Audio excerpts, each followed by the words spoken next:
శ్రీమాతే నమః. ఏదైనా ఒక పూజ చేయమన్నా, వ్రతం చేయమన్నా, శ్లోకం చదవమన్నా, స్తోత్రం చదవమన్నా, ఇవన్నీ ఎందుకు? జీవితాన్ని ఉద్ధరిస్తాయా ఏంటి? ఇవన్నీ అనవసరం, అవసరం లేదు అంటూ ఉంటారు చాలామంది. ఎవరికి అవసరం లేదు? నిజంగా భగవంతుడి పాదాలు పట్టుకుంటూ మనసా వాచా కర్మణ భగవన్నామస్మరణ చేసే వాళ్ళకి అవసరం లేదు. కానీ మనం ఇంకా ఆ స్థితికి వెళ్ళలేదు. ఆ స్థితికి వెళ్ళాలి అంటే పూజలు, వ్రతాలు, స్తోత్రాలు, శ్లోకాల ద్వారానే మనం భగవంతుడికి దగ్గర అవుతాం. అప్పుడే మన మనస్సు స్థిరపడుతుంది. అలా స్థిరపడితే భగవన్నామస్మరణ నిత్యం చేస్తూ ఉంటాం. భగవన్నామస్మరణ నిత్యం చేస్తూ ఆచార వ్యవహారాలు ఏమీ తెలియకపోయినా సరే భగవంతుణ్ణి ఎలా సేవించాడు, అసలు స్నానం చేయడం కూడా తెలియదు, ఆచార వ్యవహారాల దాకా ఎందుకు? అలాంటి భక్తుణ్ణి కృష్ణ పరమాత్మ అనుగ్రహించారు అంటే ఆయన చేసిందేంటి అనేది ఈరోజు ఈ వీడియోలో తెలుసుకుందాం. ఆ విధంగానే మనం కూడా మన జీవితాన్ని గనక గడిపినట్లయితే కృష్ణుడి అనుగ్రహం ఎందుకు ఉండదో చెప్పండి. ఉత్తర ప్రాంతంలో కమలావతి అనే నగరంలో ఒక గొల్లవాడు నివసిస్తూ ఉండేవాడు. ఆయన పేరు గోపాలుడు. పేరుకు తగ్గట్టే ఆయన గోమాతలను అడవిలో మేతకి మేపుకుంటూ తిరుగుతూ ప్రతి క్షణం కృష్ణ, గోవింద, అచ్యుత, మాధవ అని నామస్మరణ చేస్తూ ఉండేవాడు. ఎక్కువసేపు గోవింద, కృష్ణ అని జపం చేస్తూ ఉండేవాడు అనమాట.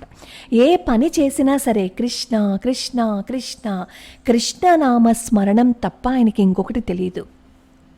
అడవిలోకి వెళ్తూ ఉన్నారనుకోండి, ఏదైనా ఆవు పక్కకి వెళ్ళిపోయిందని అనుకోండి, కృష్ణ ఇటురా అనేవారు. ఇలా ఏ పని చేస్తున్నా సరే కృష్ణుడితో పోల్చుకుని కృష్ణుడితో సంబంధం పెట్టుకుని చేస్తూ ఉండేవారు అనమాట. ఆయనకి ఇల్లుంది కానీ ఇంటికి వెళ్ళేవారు కాదు. భార్య ఏం చేస్తూ ఉండేది అంటే అడవికి ఈ గోపాలుడికి అన్నం తీసుకొచ్చి పెట్టేది. ఆ అన్నాన్ని తినేసి ఆ గోవులనేమో అడవిలో మేపుకుంటూ కాలక్షేపం చేస్తూ ఉండేవాడు అనమాట. భార్య కూడా ఏమనేది కాదు, ఎందుకంటే జీవితాన్ని ఏదో విధంగా నెట్టుకొస్తున్నాడు, మమ్మల్ని చూస్తున్నాడు, చాలు, ఏదో విధంగా అతను గడుపుతున్నాడు, ఆ మాత్రం నా జీవితానికి చాలే అని చెప్పి భార్య కూడా సరిపెట్టేసుకుందనమాట. ఇతన్ని చూస్తూ చుట్టుపక్కల వాళ్ళందరూ ఎగతాళి చేసేవారు. ఏమనంటే, చూడు నీకు ఇప్పటికి 50 ఏళ్ళు వచ్చేసాయి కదా, నువ్వు కృష్ణ కృష్ణ అంటే కృష్ణుడు ఏమన్నా వైకుంఠం నుంచి నీకు విమానాన్ని పంపించేస్తాడా? చాలే, ఇంకా ఆపు, కుటుంబాన్ని చూసుకో, ఆ నామస్మరణ నీ జీవితానికి ఏ విధంగా పనిచేస్తుందని చెప్పి ఎగతాళి చేసేవారనమాట. గోపాలుడు వాళ్ళని చూసి జాలి పడేవాడు. ఎందుకంటే మకరందాన్ని త్రాగితేనే దాని మధురం తెలుస్తుంది. దూరం నుంచి చూసి అదేంటి తేనెటీగలు అలా ఉన్నాయి, తేనె పట్టు అలా ఉందేంటి, వాటిని చూస్తూ యావగించుకుంటూ అందులో ఉన్న మకరందాన్ని మనం స్వీకరించలేదు అని అనుకోండి, మకరందం యొక్క మధురం ఎలా తెలుస్తుంది చెప్పండి? తెలియదు కదా. అలా తేనె పట్టుని తేనెటీగల్ని చూడకుండా లోపల ఉన్న మకరందాన్ని మాత్రమే గ్రోలుతూ ఉన్నాడు కాబట్టి కృష్ణ నామామృతం యొక్క మధురానుభూతి తెలిసింది. ఒకరోజు ఒక సాధువు ఆ దారి గుండా వెళ్తూ ఉంటే ఈ గోపాలుడిని ఆ చుట్టుపక్కల ఉన్న స్నేహితులందరూ వెక్కిరించడం ఆ సాధువు చూస్తాడనమాట.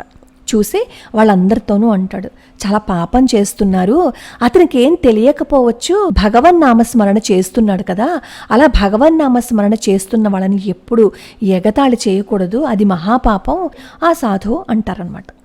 అప్పుడు అక్కడ ఉన్న వాళ్ళందరూ సిగ్గుపడి మమ్మల్ని క్షమించండి, ఇంకెప్పుడు మేము ఇలాంటి పొరపాటు చెయ్యము అని చెప్పి చెప్తారు. గోపాలుడు కూడా ఈ మాటలన్నీ వింటారనమాట. వెంటనే ఆ సాధువు దగ్గరికి వెళ్ళిపోయి, అయ్యా మీరు ఇప్పుడు చెప్తున్నప్పుడు విన్నాను, గురుపదేశం ఉండాలి గురుపదేశం ఉండాలి అని అంటున్నారు కదా, నాకు ఏ గురువు తెలియదు, నాకు అసలు ఏమీ తెలియదు, మీరు నాకు దీక్షని ఇస్తారా స్వామి అని చెప్పి అడుగుతారు. వెంటనే ఆ సాధువు అంటారు, నువ్వు ఇప్పుడు ఉన్నావు కదా, ఈ దారిలో ఎంతోమంది మహాత్ములు వెళ్తూ ఉంటారు, ఏదో ఒక మహాత్ముడు నీకు గురుదీక్షని ఇస్తారు, నువ్వు ఏం కంగారు పడకు అని చెప్పి ఆ గోపాలుడికి చెప్పి అక్కడి నుంచి వెళ్ళిపోతారు ఆ సాధువు. ఆ సాధువు చెప్పారు కదా, అందుకోసం గురువు గురించి ఆయన వెతుకుతూ ఉంటారనమాట. చుట్టుపక్కల స్నేహితులతో అందరితోనూ చెప్తూ ఉండేవాడు, నాకు గనక గురువు లభ్యమైతే నేను ఆయనకి పాలునిస్తాను, ఆయనకి సేవలు చేసుకుంటాను, ఆయనకి సపర్యలు చేస్తాను, కంటికి రెప్పలా ఆయన్ని చూసుకుంటానని చెప్పి నిత్యం ఆ గురువు గురించి కూడా ఆలోచన చేస్తూ ఉండేవారనమాట. ఒకరోజు ఈ గోపాలుడు పాలు తీస్తూ ఉంటే దూరం నుంచి ఒక అద్భుత మూర్తి రావటం కనిపిస్తుందనమాట. ఆయన్ని చూస్తేనే ఎంతో అందంగా ఉన్నారు. వెంటనే పరిగెత్తుకుంటూ వెళ్ళిపోతాడు గోపాలుడు. స్వామి స్వామి, మిమ్మల్ని చూస్తుంటే నా మనసు ఎందుకో ఆనందంగా ఉంది, మీరే నా గురువు అనిపిస్తోంది, మీరే నన్ను వెతుక్కుంటూ వచ్చారు అని అనిపిస్తోంది, నాకు మంత్రదీక్షని ఇవ్వండి స్వామి. వెంటనే ఈయనంటారు, సరే సరే ఇస్తాను, పద ఇంటికి వెళ్దాం, ఇంట్లో ఒక ఏకాంత ప్రదేశం చూసి, పవిత్రమైన ప్రదేశం చూసి అక్కడ నీకు మంత్రోపదేశం చేస్తాను అని చెప్పి అంటారు. వెంటనే గోపాలుడు అంటాడు, స్వామి నేను ఇంటికి వెళ్ళను, నేను ఇక్కడే ఉండి జపం చేసుకుంటూ ఉంటాను, ఇంటికి వెళ్ళేలోపు ఉన్న ఆలస్యాన్ని కూడా నేను భరించలేదు స్వామి, గురువు దొరికిన తర్వాత ఇంత ఆలస్యాన్ని నేను భరించగలగనా, నాకు ఇప్పుడే మంత్రోపదేశం చేసేయండి అని చెప్పి చెప్తారు. గోపాలుడు అసలు స్నానం కూడా చేసేవాడు కాదన్నమాట. అలా కృష్ణనామస్మరణ చేసుకుంటూ కృష్ణనామామృతంలోనే తడిసి ముద్దయిపోయిన ఆయనకి ఆచార వ్యవహారాలు ఎందుకు, అసలు ఎలా ఉండాలి, అవన్నీ ఆలోచనలు ఎందుకు చెప్పండి. సరే ఆ సాధువు అంటారు, లేదు లేదు, నువ్వు స్నానం చేసిరా, నువ్వు అసలు ఎన్నో సంవత్సరాలు స్నానం చేయనట్లుగా నాకు కనిపిస్తోంది, శుభ్రంగా స్నానం చేసిరా అంటే గోపాలుడు అంటాడు, అయ్యా నాకు ఇవేం తెలీదు, ఆచార వ్యవహారాలు తెలీదు, పూజ తెలీదు, శాస్త్రం తెలీదు, శ్లోకం తెలీదు, ఏమీ తెలీదు, నాకు తెలిసిందొక్కటే, కృష్ణ అని పిలవటం, కృష్ణ అంటూ నిద్రపోవటం, కృష్ణ అంటూ అన్నం తినటం, కృష్ణ అంటూ గోవులను కాచుకోవటం, ఇంతకు మించి నాకేం తెలియదు స్వామి, దయచేసి నన్ను అనుగ్రహించండి స్వామి, నా భగవంతుడు ఎలా ఉంటాడు, నా గోవిందుణ్ణి చూపించండి, నా కృష్ణుణ్ణి చూపించండి, ఈ విరహాన్ని నేను భరించలేకపోతున్నాను, ఇంతకాలం ఆయన నామాన్ని మాత్రమే స్మరిస్తూ నా జీవితాన్ని గడిపేశాను స్వామి, నన్ను ఉద్ధరించండి స్వామి, నన్ను అనుగ్రహించండి, మీ పాదాలు నేను వదలను అని చెప్పి గట్టిగా పాదాలు పట్టేసుకుంటారు. వెంటనే ఆ మహానుభావుడికి అర్థమైపోయింది, గోపాలుడు సామాన్యుడి కాదు, నిజంగానే భగవంతుడిలో మమైకమైపోయాడు ఆయన అని చెప్పి వెంటనే అతని భక్తికి మెచ్చి కృష్ణ స్వరూపాన్ని వర్ణిస్తారనమాట. గోపాల, నేను నీకు ఉపదేశం చేస్తాను, కానీ దీక్ష తీసుకునే ముందు నువ్వు నాకొక ప్రతిజ్ఞ చెయ్యాలి, చిన్న వ్రతం లాంటిదనమాట, మరి అలా చేస్తావా, నేను చెప్పినట్లు చేస్తాను అంటేనే నీకు దీక్షని ఇస్తాను అని చెప్పి అంటారు. వెంటనే గోపాలుడు, అయ్యో నేను తప్పక చేస్తాను, కానీ స్వామి వ్రతము అది అంటున్నారు కదా, నేను చాలా మాటలు పలుకలేను, నేను చదువుకోలేదు స్వామి, నేనేం చేయగలను స్వామి, నాకు పెద్ద పెద్ద మంత్రాలు అవి ఇవ్వకండే, చిన్న ఉపదేశం ఇవ్వండి, తేలిగ్గా ఉండేది ఇవ్వండి, తేలిగ్గా ఉండేది ఉపదేశం చేస్తే నేను నిరంతరము అలా స్మరణ చేసుకుంటాను స్వామి అంటూ బ్రతిమిలాడతాడనమాట గోపాలుడు. వెంటనే ఆ గోపాలుడి అమాయకపు మాటలకు సాధువు సంతోషించి అక్కడ కూర్చుని కృష్ణనామస్మరణం ఎలా చెయ్యాలి అనేది ఆయనకి చెప్తారనమాట. మానసికంగా ఆసన శుద్ధి అవి వేసి కమండలంలో నీళ్లు తీసుకుని గోపాలునిపై చల్లి మంత్రాన్ని ఉపదేశించారు. ఉపదేశించే ముందు చెప్తారు, గోపాల, భగవంతుడు ప్రతి ఘటమందు క్రీడిస్తూ ఉంటాడు, నువ్వు ఆహారం తినే ముందు గోవిందుడికి నివేదన చేసి అప్పుడు భుజించు, ఇది చాలు, ఇది మాత్రం చేస్తే చాలు, ఇది బాగా సాధన చెయ్యి, భగవంతుడికి నీ మీద తప్పక దయ కలుగుతుంది అని చెప్పి చెప్తారు. కృష్ణ గోవింద అనే మాటలు విని ఈ గోపాలుడికి సంతోషం వచ్చేస్తుంది. ఆహా స్వామి, కృష్ణ గోవింద అని మీరు చెప్పారు కదా, మరి గోవిందుడు ఎలా ఉంటాడు స్వామి, ఆయన దర్శనం ఎలా అవుతుంది స్వామి, నాకు కొంచెం ఏ విషయం కూడా చెప్పండి స్వామి, రేపు అన్న రోజు భగవంతుడు వస్తే గోవిందుడు అని నేను ఎలా గుర్తుపట్టాలి, కృష్ణుడు అని నేను ఎలా తెలుసుకోవాలి అని చెప్పి అడిగాడు. అంటే కృష్ణుడు ఎలా ఉంటాడు అనేది కూడా తెలియకుండా గోపాలుడు ఆ నామాన్ని అలా స్మరణ చేస్తూ ఉన్నాడు. తన శ్వాసతో పాటుగా కృష్ణ కృష్ణ కృష్ణ అంటూ ఉన్నాడు. అప్పుడు ఆ మహానుభావుడు ఒక్కసారి ఆశ్చర్యపోతాడు.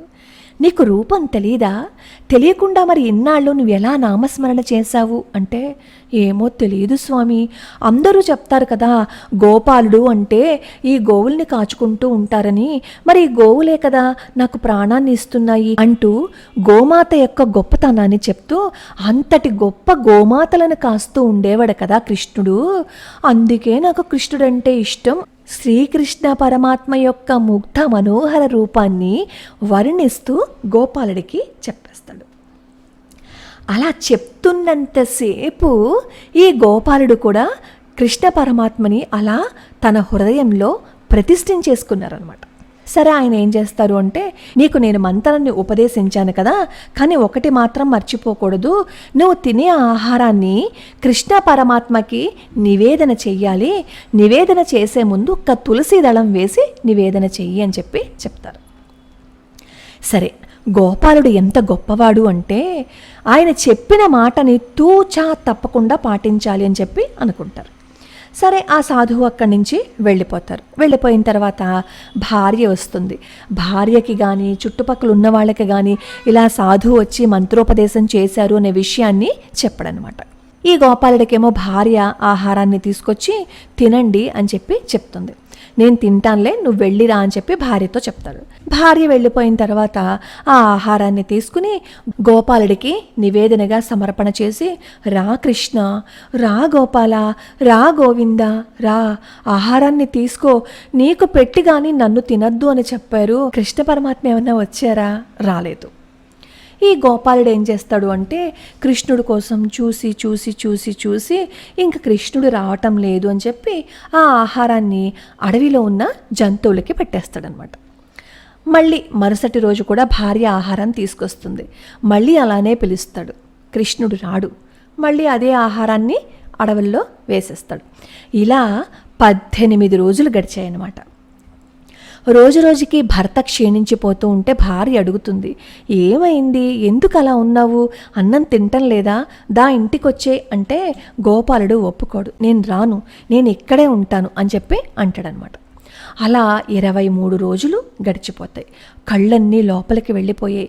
కృష్ణ అని పిలిచే శక్తి కూడా లేదు. ఆయనకి భార్య తీసుకొచ్చిన ఆహారాన్ని నివేదన చేసే శక్తి కూడా లేదు. చివరికి ఏమంటాడు అంటే, కృష్ణ, నేను లేచి నీకు ఈ ఆహారాన్ని కూడా నివేదన చేసే ఓపిక లేకుండా ఉన్నాను, రా, ఇప్పుడైనా వచ్చి దీన్ని తీసుకో కృష్ణ అని బ్రతిమలాడుకుంటాడు. కృష్ణుడు రాడు.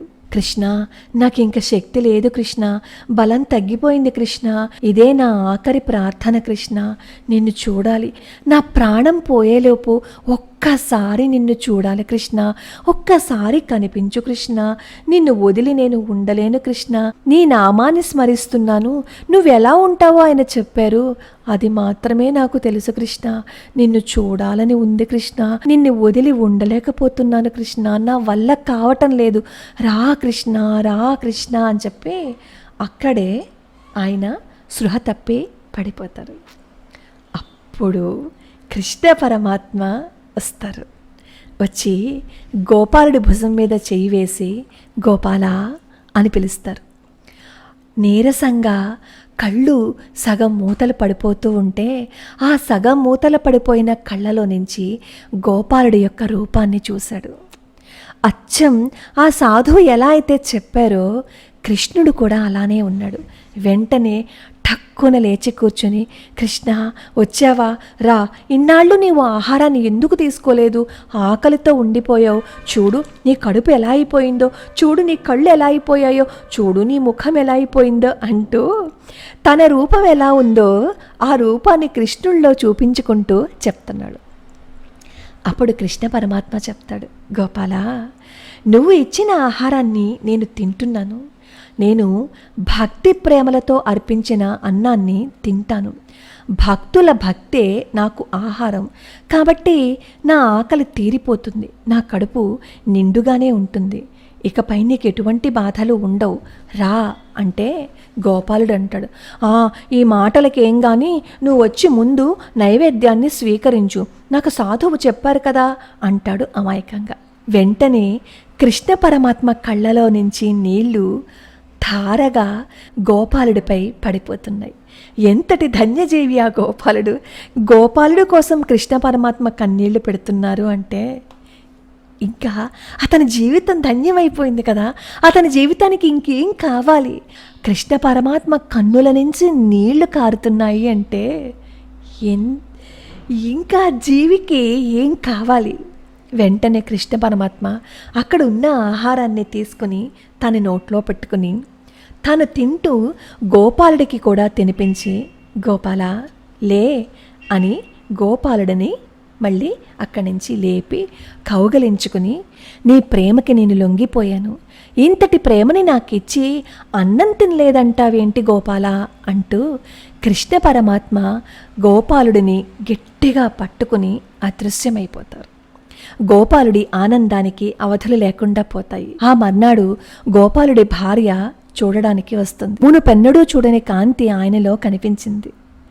ఏమైందయ్యా అని అడిగితే భార్యను చూసి చిద్విలాసంగా నవ్వుకుంటూ కృష్ణయ్య వచ్చాడే, కృష్ణయ్య కనిపించాడే అంటూ కళ్ళల్లో నుంచి నీళ్లు కారిపోతూ ఉండగా ఆకాశంలోకి చూస్తూ నమస్కారం చేస్తూ, కృష్ణ, నా జీవితం నీది, నేను నీవాణ్ణయ్యా, నువ్వు నావాడివయ్యా, నీకు నాకు మధ్య ఎవరూ లేరయ్యా, ఎవరినీ రానియకయ్యా అంటూ తన్మయత్వంలో మునిగిపోయాడు గోపాలుడు. చూసారా, గోపాలుడికి స్నానం చేయటం తెలియదు. స్నానం చేయటం ఏంటి, కృష్ణ రూపం ఎలా ఉంటుందో కూడా తెలియదు. అలాంటి కృష్ణుణ్ణి ఆరాధిస్తేనే కృష్ణ పరమాత్మ వచ్చేసరే. మనకన్నీ తెలుసు, కానీ ప్రతి క్షణం అనుమానం, జరుగుతుందా జరగదా, కృష్ణుడు వస్తాడా లేదా అంటూ కృష్ణ పరమాత్మ మనకి ఏదైనా సరే చెయ్యకపోతే వెంటనే భగవంతుడు లేడు అని చెప్పి నిందించేస్తాం. కానీ గోపాలుడు ఎన్ని సంవత్సరాలు వేచి ఉన్నారు చెప్పండి. మన కర్మ కరగాలి కదా. మన కర్మ కరగకుండానే నేను ఇన్ని చేసినా సరే నాకు ఏ కోరికలు తీరటం లేదని భగవంతుణ్ణి నిందించటం కరెక్టా చెప్పండి.